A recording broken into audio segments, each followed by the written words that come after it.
And hello, Bull League. This is the Bull League Commissioner, Ray Morrell, coming at you with another Commissioner Chat. It is August 2017, and we've just moved the calendar up to, I think it was August 18th. Our next sim will be Sunday, and that'll bring us to August 20th. Well, the last game will be August 20th, and we'll be on the game date of the 21st. So that's a good, I thought it'd be a good time to share with you some of the thoughts I've had on the 2017 season so far. Putting aside my commissioner hat for a moment and putting on my GM of the Toronto Nomads hat momentarily. It's been a little bit of a disappointing season to see where the Nomads are at. We certainly weren't predicted to be in last place at the end of the season, and that's roughly where we're headed, unless Battle Creek blows a tire or Chicago continues to struggle. There's a good chance that we're going to be the ones at the bottom of the Lake League West, which is a little disappointing considering we've got a very decent pitching staff. With Medina and Knuckles Malone, a great kid named Matt Brock that's coming up, and in his first few outings, he's had some spectacular games and showing that he can really hold the runs down. The number one problem for Toronto so far has been our lack of run support, and I point to guys like Victor Sarmiento, who supposedly. In past seasons has produced a little bit more. In this season, he's not producing much. Omar Medina, there's a few others. But anyway, those are problems to solve during the off-season. It's going to be a long off-season. Back to putting my commissioner hat on.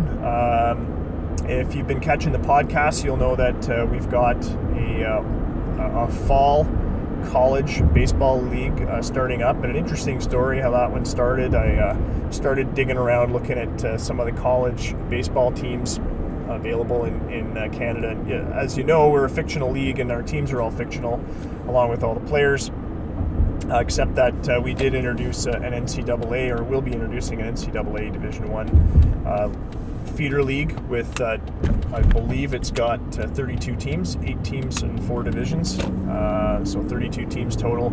Obviously it's not the full 300 team NCAA Division I, but I like the idea of having real colleges and real teams as our feeder league, obviously with fictional players, has been the tradition for the Bull League since its inception in not quite its inception, but since about 91-92 season. So yeah, I picked a number of teams that I like from 4 different conferences in the NCAA's Division I.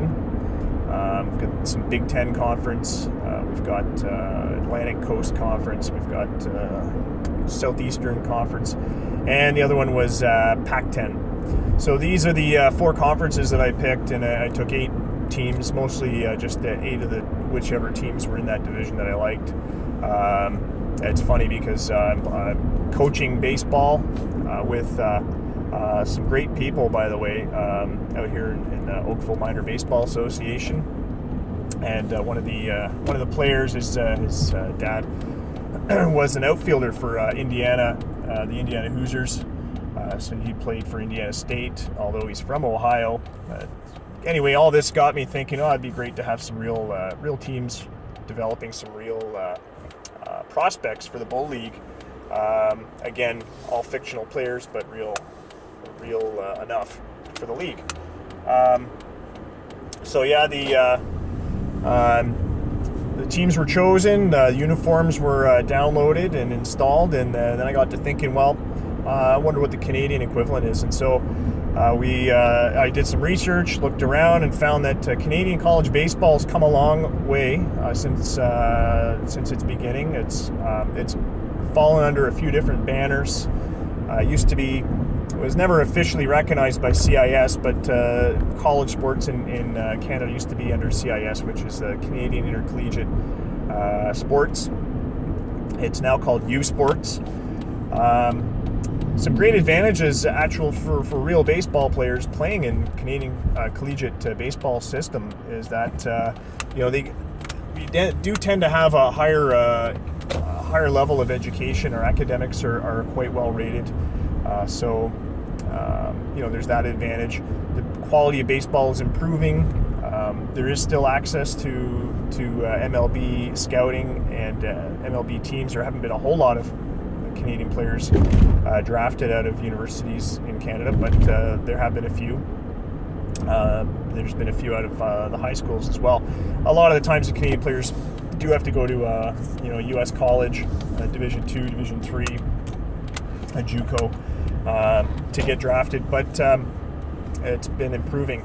Anyway, so following with that seed idea, I decided, well, you know what, I'm going to implement a Canadian version of the NCAA, whatever we have, and I found the OUA running the Ontario University Athletics, sanctioning baseball with 10 universities in Ontario, and the CCBA, which is divided into two divisions.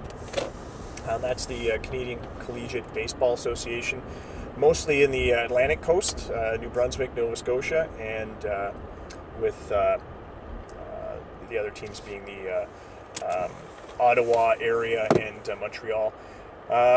That's how we got started, and I'm hoping to bring you plenty of developmental college baseball for Canadian and next season NCAA. It'll be something to watch during the fall. If your team doesn't make the playoffs, then you'll be able to watch some of the college action and scout some of the upcoming players, and hopefully it provides some entertainment. That's all for now, and can't wait to post more of these. I've got lots to talk about, stuff that just don't have time for on the podcast. Take care.